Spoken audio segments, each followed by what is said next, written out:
The Chicago Bulls rarely go throughout a draft period without signing an undrafted free agent. Today, the Chicago Bears signed Caleb Grill out of Missouri. We're going to talk about what that means for the Bulls and more right after this.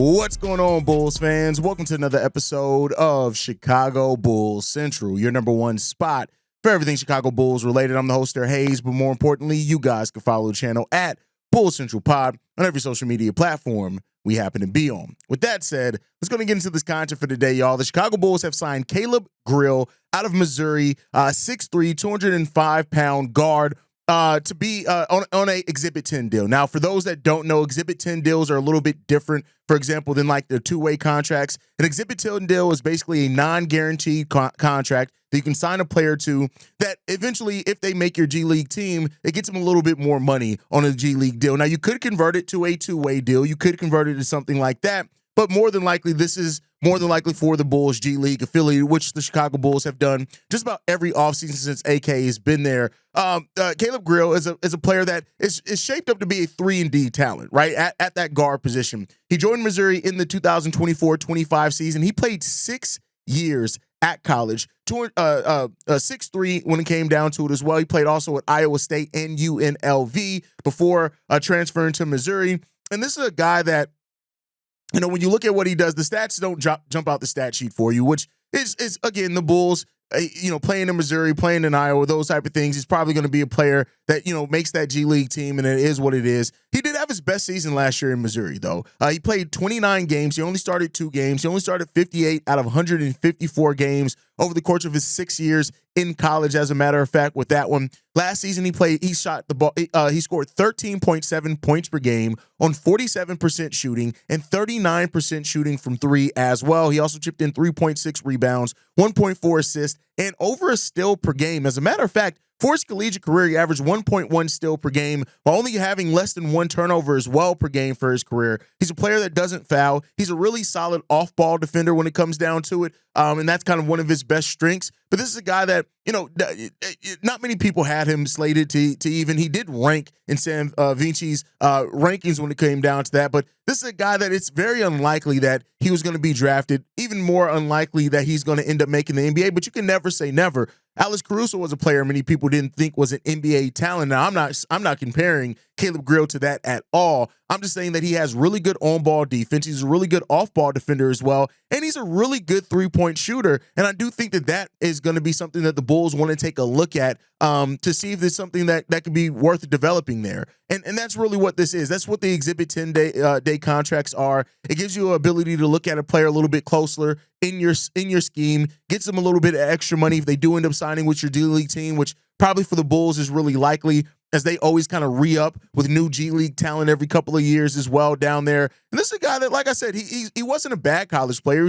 He was a role player in college, and that's just what it comes down to. He was a role player in college, and he's going to come in the G League because of his ability to be really polished and what he's been able to do. I wouldn't be surprised if he ends up excelling at the G League. And the question that the Bulls and what the Bulls are trying to look at here with signings like this is to see what he can end up being. I said it before. At 25 years old, he was the oldest player ranked on Sam Vinci's on the Athletic on his big board. He came in at number 93 overall on the big board when it came down to it. So, we'll see. And then he ranked him at 15th as far as players that went undrafted. So the Bulls go out and get a guy that was undrafted that, had a pretty successful end to his college career when it came down to it.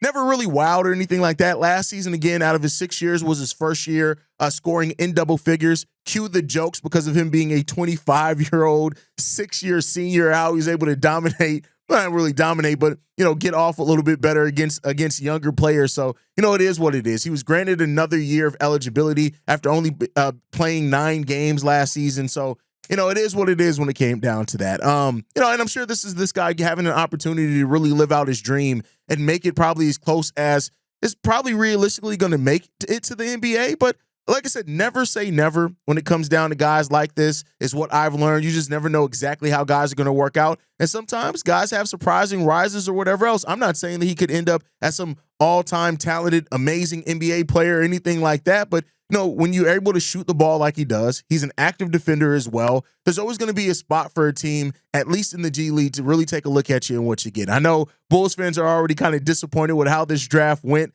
So I don't expect anybody to really be too surprised by this one. But hey, it is what it is. The Bulls get a signing in here for an undrafted free agent, and we'll see what he ends up turning into. More than likely, you're going to be hearing his name around the G League. He could end up turning into one of those guys that we always have in the Bulls that stay with the G League time crazy. But it's not the only signing that the Chicago Bulls have made with their 10-day contracts. They also signed out of Villanova.